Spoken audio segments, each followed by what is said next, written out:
The second annual World Happiness Summit came back to Miami. This time, it came to the City Beautiful. The University of Miami was this year's host to the 3-day event. I heard about the summit 2 years ago during another conference, and then the studio I work with, Green Monkey, invited me to come and do the teaching for the slow flow classical yoga and then the meditation afterwards. So I loved it. We asked some of the visitors what they were looking to get out of this happiness conference.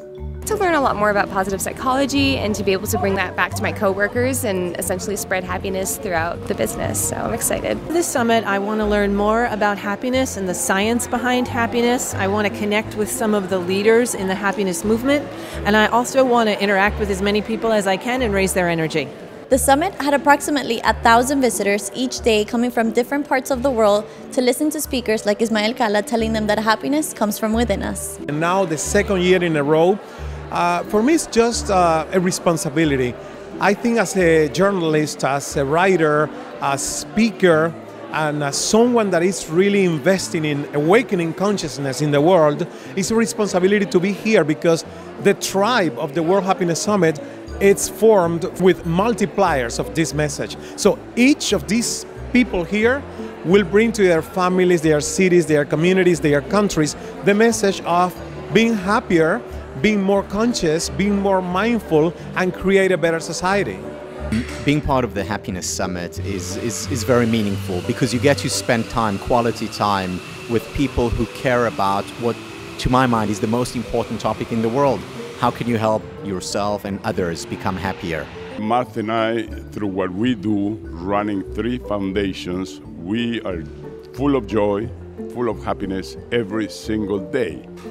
And my message to people is the shortcut to happiness is being for others, is working for others. Well, the importance of this summit happening here is that it's a spectacularly beautiful place. I mean, you have blue skies and sunshine, lovely people. We feel very lucky to be here in Coral Gables. This is my first time here, and your facilities are wonderful. The university has been great in hosting it here.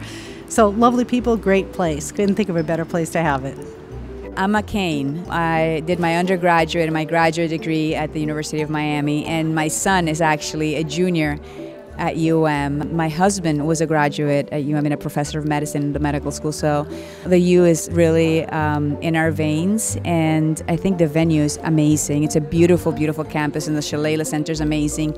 Coral Gables is a beautiful city, and we just have been so blessed with the reception that we've gotten from the city and the university. If we can have a serious discussion on how do we think about happiness, how do we define it, and then how do we promote happiness and a sense of well-being, of wellness, I think that kind of insights and scholarship can be translated into practices that we adopt on campus. It would be very beneficial internally.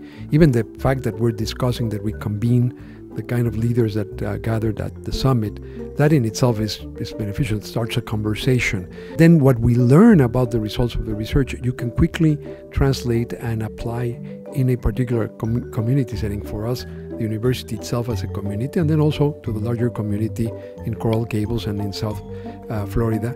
There's some practical lessons that we can apply to promote happiness and wellness. Reporting for Coral Gables Television, I'm Antonella Nakfur. Be sure to follow us on Facebook.com/City of Coral Gables and on Twitter @City Coral Gables.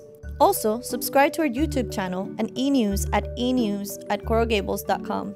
And if you haven't already, download the Intelligent app.